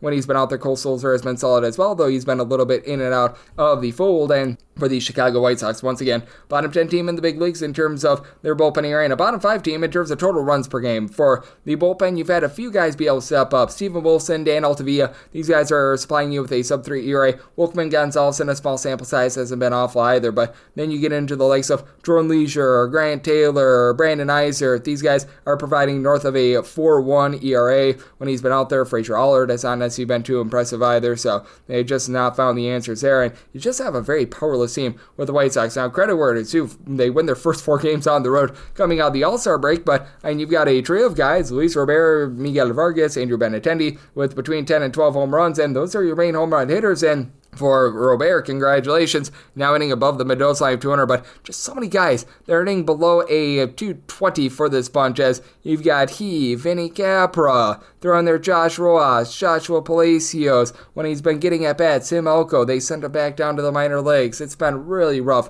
for some of these guys, so do think that the Rays go out there, dominate, get the job done. I set my total at 8.7, so an 8.5 or less, I'm in on the over, a 9 or higher to the under, and right now, with regards to that run line, I'd be willing to take it with the Tampa Bay Rays at plus money, and right now seeing that total of 9, I'm in on the under. 9.15, 9.16 on the card. The Athletics are on the road against the Walker, Texas Rangers. Patrick Corbin gets the start for the Rangers. Was looking like Nathan Eovaldi, but instead we're getting Corbin going against JP Sears of the Athletics. Total is 8.5, over and under both at minus 110. Rangers between minus 137 to minus 150 on the money line. Plus 123 to plus 131 is that number on the Athletics. I made the Rangers minus 156 on the money line. I'm going to be willing to lay it. Now for Patrick Corbin, it's not a case where he's been like amazing with regards to his pitching. Obviously, he's been better than he has been in past years, but for Patrick Corbin, he's not getting completely lit up with the deep ball, which is really the key for him because he's, at this point of his career, a pitcher contact guy. 7.3 strikeouts per 9 innings, but 1.3 home runs, 2.6 walks allowed per 9 innings, a 3.91 ERA. He has given up 3 earned runs or fewer in each out of his last 4 starts. He has given up 2 earned runs or fewer in each out of his last 3, and for Patrick Corbin, has been able to do a pretty rock solid job when he has been at home as well. And for JP Sears, he's been pretty rock solid in the way that he has been getting rocked this season. As for Mr. JP Sears, he is giving up over 1.7 home runs per 9 innings. He's only getting about 7.5 strikeouts per 9 innings, 5.13 ERA, 5.04 fielding dependent. He comes in having allowed a combined 9 earned runs, 10 of which were total runs in his last 2 starts. And for JP Sears, it's just been a case where he's been getting hit hard at home, he's been getting hit hard on the road, and when he's been on the road, he's still giving up more around about 1.5 home runs per 9 innings. It's even worse at home. At home, he's giving up over 2.6 home runs per 9 innings, and he's backed up by a bullpen that's currently at the bottom 3 in the big leagues in terms of their ERA. You've had Michael Kelly and Sean Newcomb be able to supply a sub-4 ERA, but even Mason Miller is hovering right around a 4 ERA. Just have had so many guys not be able to give you good innings out of this bullpen. It's not even funny. Oswaldo Pito is now being utilized as a long guy. His ERA is north of a 5. JT Ginn Juice is probably going to need to be a starter. Elvis Alvarado, Tyler Ferguson, all these guys posting up north of 4.5 ERAs. And then for the Athletics, I mean, it's a team that's right around like 18th of the big leagues in terms of runs per game. It's not an amazing offense. It's not an awful offense. Nick Kurtz has been great. Home run every about 12 or so at bats. He's hitting at 280. Brent Rooker has been able to fly 21 bombs, hitting at 275. Tyler Soderstrom, 18 home runs, 333 on base. Jacob Wilson starting to fall a little bit with that batting average, but 10 home runs and a 320 average. You're going to take that in. For Shea Langoliers, not a lot of on base, but Shea bangs for 14 home runs thus far this season. And on the flip side for the Texas Rangers, while it has been a pretty miserable offense thus far this season, they're in the bottom 7 in the big leagues in terms of runs per game. If you look ever since the beginning of the month of July, they're averaging over 5.5 runs per game. You've got pretty much 5 different guys on the roster with between 11 and 15 home runs. You've had that from Corey Seager, Marcus Semien, Adolis Garcia, Wyatt Langford, and Jake Berger, and pretty much everyone not named Seager hitting between about a 228 to 238 for Seager. He has been able to give you above a 400 on base over the last 40 days, so he's back in action. You've been able to get some good production out of Evan Carter since he's come off the injury list with a 350 on base. It does feel like this offense is starting to figure it out. And for the Rangers, since June 1st, they're a top 3 team in terms of their bullpen ERA as well. Chris Martin, Hobie Milner, Robert Garcia, these these guys have been able to give you sub 3 ERA. Jacob Latz, who's been utilized a little bit as a starter, a little bit as a long guy, also a sub 3 ERA. Do think that the Rangers should be able to go out there and dominate the Athletics. So I'm actually going to look at the run line in this spot. Was willing to take a plus 128 or higher, seeing that at plus 150, calling my name. So I like that Rangers run line. And on the 8.5, I like the over. 917, 918 on the card. It is the Detroit Tigers on the road against the Pittsburgh Pirates. It's the MLB debut of Troy Melton for the Detroit Tigers, and Bailey Falter hopes to not live up to his name for Pittsburgh. Pittsburgh is an underdog between plus 115 to a plus 121. And we're between minus 131 to minus 137. That number on Detroit. 8.5 is the total. Over and under anywhere between minus 105 to a minus 115. And I'm going to be willing to back Mr. Melton in his first start. I did set the Tigers at a minus 134 for Troy Melton. He's a guy that came out and was relatively solid at San Diego State a few seasons ago, and at the minor league level, he hasn't necessarily gotten a lot of wins or anything like that, but supreme strikeout stuff. 12 strikeouts at 2.4 walks per nine, 2.99 ERA. Was pitching in the Independence League over at Toledo, so it's not like it was a juice ball league or anything like that. This is quite a pitcher-friendly league, so he was able to go out there and dominate the way that he's supposed to. Now he is backed up by a bullpen that has been relatively brutal for the Detroit Tigers recently. Since June 1st, they've been in the bottom 10 of the big leagues in terms of bullpen ERA, as you've had Will Vest really be the main concept for this team. Will Vest has done a nice job holding down the fort with a sub 225 ERA. Brent Herter, who's been utilized as an opener, he's able to give you a 3.15 ERA as well, but we have really seen Tommy Kahnle start to poop the bed for this team. Diedrich Enns is now being utilized as a long guy. Looks to have a little bit of promise there, but what has been promising for the Detroit Tigers all season long has been the offense. Now, first series and a half coming out of the All-Star break, entering into Tuesday, they've been held pretty much 3 runs or fewer in every one of these games, but you also had to face off against Paul Skeens in one of those starts, so there's that aspect of things, and I do think that the Gary Carpenter injury is affecting this team, but that's it. You still have plenty of guys doing a great job, being able to get on base. Javi Baez, Gleyber Torres, Zach McKinstry, all hitting at least a 274 for this unit. Riley Green, Spencer Torkelson are supplying the boom for Green. 25 home runs, hitting at 277. Torkelson, 21 bombs with a 335 on base. Juancio Perez has been able to be rock solid, hitting about a 260. And same with Colt Keith, who's also giving you about a 343 on base.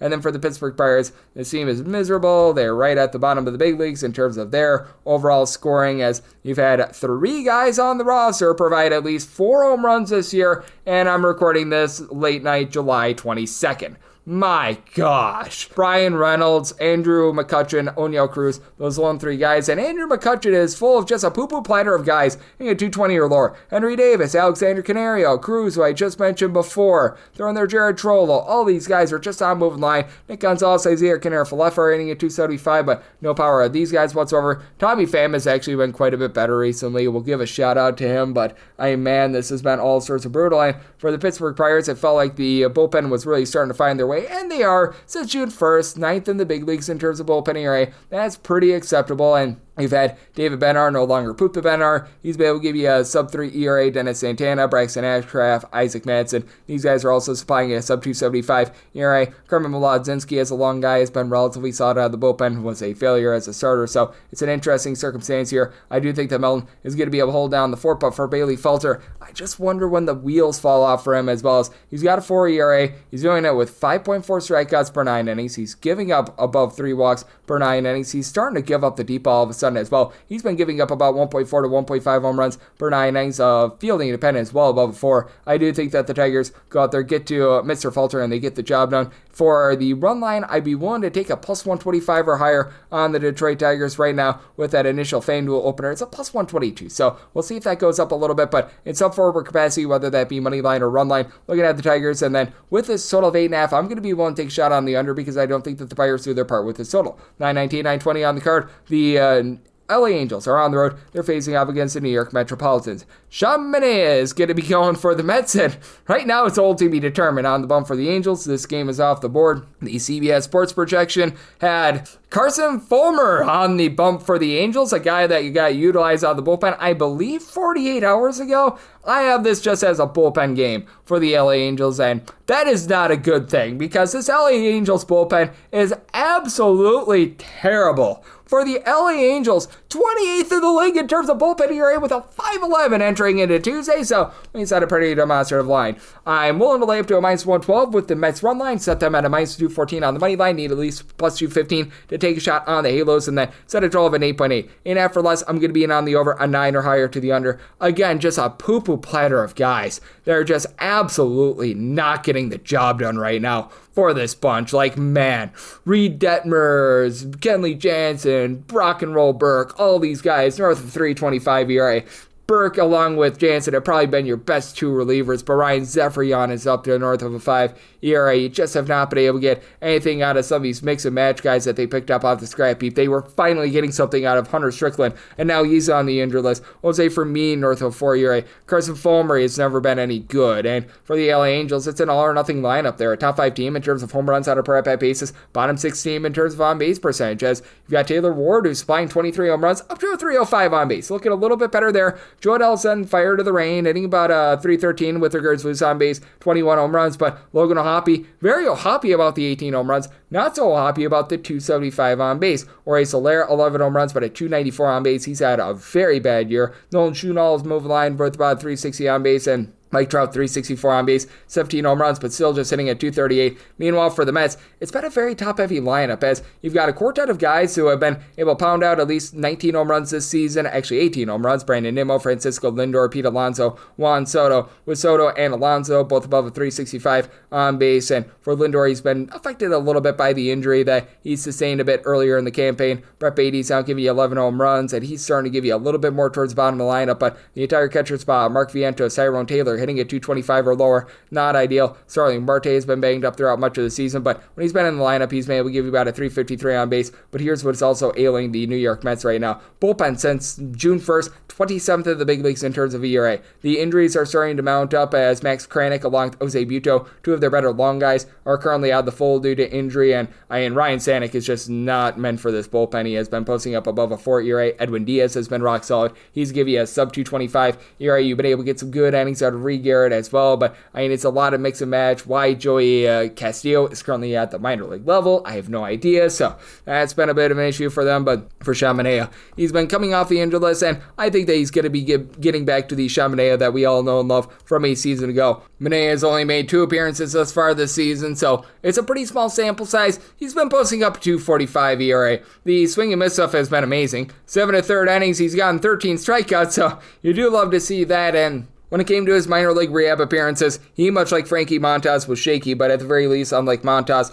the underlying numbers were solid. Like, he had a 6.27 ERA, but he was giving up 1 home run, 2.5 walks per 9 innings. You could tell that he was pitching relatively well. Might have been just some defensive issues, what have you. He's been able to come back up to the big league level. He's been looking relatively rock solid, so I do think that for Manaea, he's going to go out there, do a solid job against this Angels roster. So 8.5 or less, looking at the over 9 or higher, the under end. For the Mets, willing to lay up to a minus 112 with that run line, plus 215 or higher. Looking at the Halos, 921, 922 on the board. It is the Royals, and they are on the road against the Chicago Cubs. Colin Ray's a hip parade to another start, and it is going to be Mr. Seth Lugo going for the Royals. And right now, the lone opener that I'm seeing is over at FanDuel. Plus 120 on the Royals, minus 142 on the Cubs. And 10 is the total. The over is minus 120, and the under is even. Set a total of 11.1. Looks like the wind is going to be blowing up between 8 to 10 miles per hour, and you've got 2 pitch contact guys on the mound. As for Seth Lugo, he's got a sub 3 ERA thus far this season, but I do not believe that he's as good as this. 2.94 ERA. He's giving up 1.4 home runs and 7.8 strikeouts per 9 innings. That fielding independent is a 4.37, and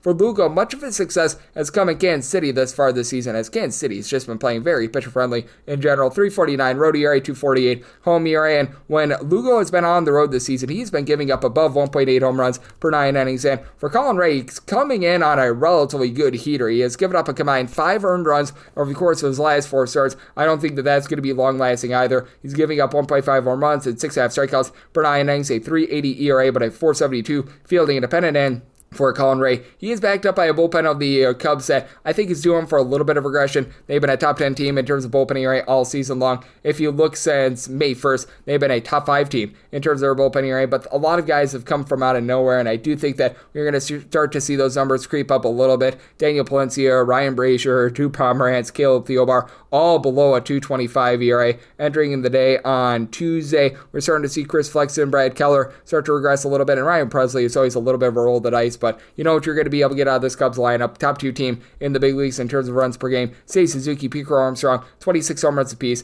Both of these guys hitting above a 255. You've had Dansby Swanson supply 16 home runs. He's hitting above a 250. Nico Horner doesn't hit for a lot of power, but he and Michael Busch are hitting above a 280, and Busch 372 on base, 20 home runs. Kyle Tucker, 380 on base, 18 home runs. Heck, when you've got Carson Kelly out there, he's been amazing, giving you a home run every about 17 at-bats, 375 on base. So you've got just a lot of just general offense for this Cubs team. And for the Kansas City Royals, bottom 3 team in the big leagues in terms of runs per game, though. Salvador Perez all of a sudden is fighting something. 17 home runs for him this year. Bobby Witt Jr., Vinny Pasquantino, both have been able to give you between 14 and 15 home runs apiece. And for Witt, 27 stolen bases. He's been able to give you about a 340 on base. And Miguel Garcia, I think just below 308 home runs. He's actually been relatively solid for the team, but also getting back to Mr. Salvador Perez, what we've seen out of him over the month of July has actually been relatively impressive, and it does feel like it's a Royals team that's starting to find a little bit more with regards to offense. As for Perez, 8 home runs in his first 16 games here in the month, but you still have a lot of guys like John Rave, Jack Caglione, Nick Lofton that are hitting below 225 for this team. Rave seems to be finding a little bit more for this offense, but then you got Kyle Isbell who's hitting like a 245, but he hits for no power whatsoever. Same goes for Drew Waters, so that's been a bit of an issue for this Royals team, and Waters has been out of the fold for much of the month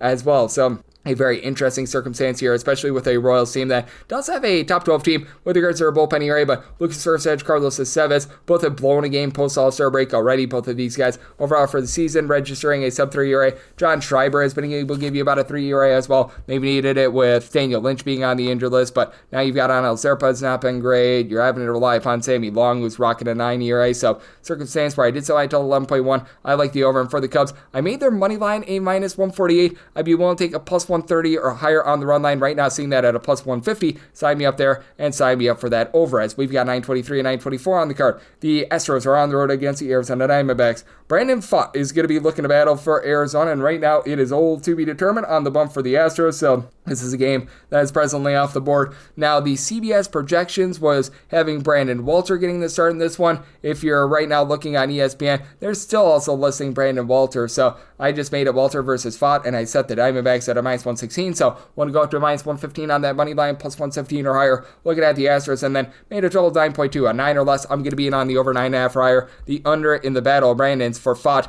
It has been really a battle for him thus far this season, as that ERA is a nice hearty 4.82. He's looked better recently, though. For Brandon Pfaadt, all of a sudden, he's given up 2 earned runs or fewer in 3 out of his last 4 starts. He is still giving up way too much hard contact overall for the season. 1.4 home runs allowed per 9 innings, 4.82 ERA, down to about a 4.41 fielding independent, though. Only gives up 2 walks per 9 innings. Strikeout stuff has been down. He's only been able to get about 7.5 strikeouts per 9 innings, but does feel like after he had a really, really miserable June that he's starting to find his way. And for Walter, 1 or 2 runs allowed in 3 out of his last 4 starts. Now when he gets hit hard. He's given up 5+ runs in 2 out of his last 5 starts, but I mean, he's done a nice job of being able to keep things out in front of him, not giving up any free passes. 3 walks allowed in 46 2/3 innings, 9 strikeouts per 9 innings, 3.66 ERA, 3.97 fielding independence. So I do think that he's going to do a solid job holding down the fort, and he did have some very demonstrative home and road splits entering into this as well. Now, one of those reasons why is because he did have a start at Coors, so that's going to do that to you. 4.82 road ERA, $1.93 home ERA, but I do think that for the Astros, they're going to do a nice job of getting to Pfaadt in this one. As for the Astros, even with having Jeremy Pena on the injured list, you've got Jose Altuve looking like the man that we all know and love. 17 bombs, 340 on base.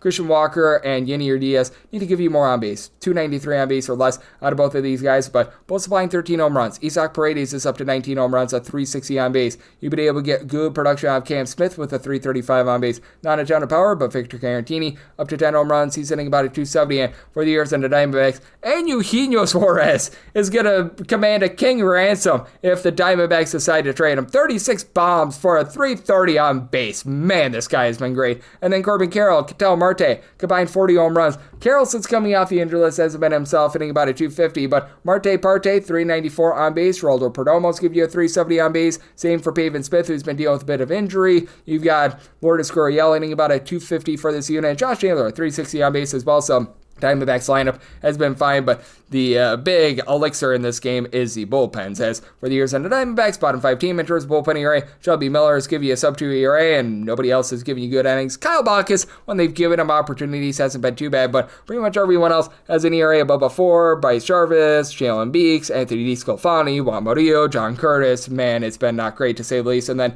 for the Houston Astros, this is a top 6 team in terms of their bullpen ERA, as you've got the Bryans, Brian King, Brian Abreu, Stephen Okert, Stewart, Josh Hader, the closer, so many guys in this bullpen. They're giving you a sub-3 ERA. You've been able to have good innings out of Bennett Sosa when he's out there as well. So interesting circumstance. 9 or less, I'm in on the over 9.5 or higher, the under. With the Diamondbacks, willing to go up to minus 115 on that money line, plus 117 or higher. The Astros, 925, 926 on the card. The Seattle Mariners play host to the Milwaukee Brewers. Quinn Priester is on the bump for the Brew Crew, and Luis Castillo is on the bump for Seattle. Seattle is a minus 124 to a minus 132 favorite, plus 108 to a plus 118. That number on the Brewers. 7.5 is the total. Over is minus 115. The under is minus 105. And for the Brew Crew, set them at a plus 117. I'm seeing a plus 118 out there. Sign me up for that money line. Luis Castillo is just way down with his swing and miss stuff this year. Now, for Luis Castillo, just by virtue of pitching out there in Seattle, because Seattle is one of the most pitcher-friendly ballparks in all of baseball, he's been able to do a whole lot better when he has been in Seattle rather than on the road. As a matter of fact, you take a look at his splits, and for Luis Castillo at home, 2.06 ERA. He is allowing about 1 home run per 9 innings, and he's only allowing about 0.9 home runs per 9 innings when he's on the road, but that goes up to a 4.74 ERA. His swing and miss stuff has been better at home as well. 8.4 strikeouts per 9 innings at home, 7.1 strikeouts when he's on the road. For those that know, actually T-Mobile Park has a really bad batter's eye for a lot of these right-handed hitters, so that's why you do see those numbers go down a little bit. And for Priester, he has given up 300 runs or fewer in pretty much 8 out of his last 9 starts. He's just doing it smoke and mirrors. Not a lot of swing and miss stuff. 7.5 strikeouts per 9 innings. Strikeouts are starting to creep up a little bit. 3.96 fielding dependent compared to that 3.33 ERA, so we might be getting a little bit of regression, but that said, when it comes down to it, for our Priester, he's been able to do a rock-solid job here, and for the Milwaukee Brewers, this bullpen is really starting to round into form. You take a look since June 1st, number 1 in the National League in terms of bullpen ERA. You've had Trevor McGill, Abner Uribe, Nick Mears all be able to give you a sub-325 ERA. Aaron Ashby has been a nice long guy for this team as well. Yopai himself and Figueroa were letdowns. They had to find a way to be able to replace them, and they've been able to do so. And then for Seattle, the top guys have been the top guys. You've got likes of Matt Brash, Andres Munoz, Gabe Spire giving you a sub-3 ERA. Edward Bizardo has been able to give you a sub-3 ERA. And then Cal Raleigh, big dumper. You guys been a little bit cold since the home run derby, and you might expect a little bit of regression moving forward, but 38 bombs, 370 on base. J.P. Crawford has moved line with a 380 on base. Ori Polanco, Udio Rodriguez, 14 to 15 home runs apiece, both in between about a 248 to a 258. You've been able to get some relatively good production as well out of a guy that I like in Ben Williamson in terms of getting on base, hitting about a 260, no power whatsoever out of him, but getting back Luke Raley off the injured list, that should be able to help him out about a 350 on base. So very interesting circumstance. Plus 118 or higher. Brewers have had a win percentage of right around 750 since May 1st. It's absolutely insane. I'm going to back them on the money line. And here at a 7.5, I'm going to be in on the over as well. 927, 928 on the card. The LA Dodgers are going to be playing OC Minnesota Twins. Chris Paddock is on the bump for the Twins, and Mr. Tyler Glasnow is on the bump for the Dodgers. Dodgers are between minus 225 to a minus 241 favorite, and between plus 193 to a plus 202. That number on Los Angeles, 8.5 is the total. The over is minus 120, and the under is even. If you're looking at that initial FanDuel opener on the run line, you're going to be finding it at a minus 108 on the Dodgers. I'm willing to go up to a minus 127. Sign me up here for Tyler Glasnow. He's come off the injured list, and he's looked relatively solid. To begin the season, he was a little bit shaky, but I do think that this man is going to round back into the Tyler Glasnow that we all know and love. He does have a 419 fielding independent. He has been getting 10.5 strikeouts per 9 innings, but the walks have been the issue. 4.7 walks per 9 innings, and since coming off the injured list, he has had 4 walks in his first 2 starts across 11 innings. He's given up 2 runs, one of which has been earned, so I like what I'm seeing there. And for Chris Paddock, man, this guy is really not getting any sort of deception whatsoever. He has really been regressing hard as he's now posting up an ERA of a 5.14 with a fielding independent of a 4.50, 6.5 strikeouts per 9 innings, 1.4 home runs allowed per 9, and he's given up 3+ runs in 4 of his last 5 starts. And now he has to face off against a Death Star LA Dodgers lineup that at home this season is averaging about 5.8 runs per game. That is nearly a half a run clear of every other team in the big leagues, and for the Dodgers, they do need all that offense because, man, this bullpen has fallen on some tough times with Blake Tryon being on the injured list, Tanner Scott, Kirby Yates not being what they were hoping for. Both of these guys rocking north of a 3.45 ERA. Right now, Will Klein, Jack Dreher are some of the more trustworthy guys in this bullpen, so that's not a place where you want to be. Ben Kasparis has fallen straight down the toilet bowl. Michael Kopech is back on the injured list, so the Dodgers really do need to slug it out here, and got Shohei Ohtani doing Shohei Ohtani things. 35 home runs, a 380 on base. Freddie Freeman is give you a 360 on base. Will Smith continues to get jiggy with it. He's been able to supply 14 home runs with a 425 on base. Andy Paz has slowed down with the home run production, but he and Teoscar Hernandez combined 32 home runs. For Paz, he's hitting about a 282, and for Mr. Teoscar Hernandez, hitting about a 250. The on-base percentage is not great, but he supplies quite a bit of power. Mookie Betts has been a little bit down this year, but for the Minnesota Twins, I think the best way to describe this offense would be mid, as you've got Byron Buxton, who's been absolutely amazing, and I mean, that is a pretty accurate term, because for Minnesota right now, they're about 20th in the league in terms of runs per game, only averaging about 3.9 runs per contest when they're away from home. Buxton has had to be the catalyst for it all, as he's right now supplying about a 353 on base, 23 home runs. He's been great, and then you've got a lot of guys that are between about 10 to 13 home runs thus far this season. Willie Castro, Trevor Larnach, Cody Clemens, Harrison Bader, Matt Wallner, but for Wallner along Clemens, both of these guys sitting below a 230. Larnach, about a 313 on-base percentage. Harrison Bader has been able to give you about a 330 with regards to his on-base as well. This team does not steal any bases whatsoever.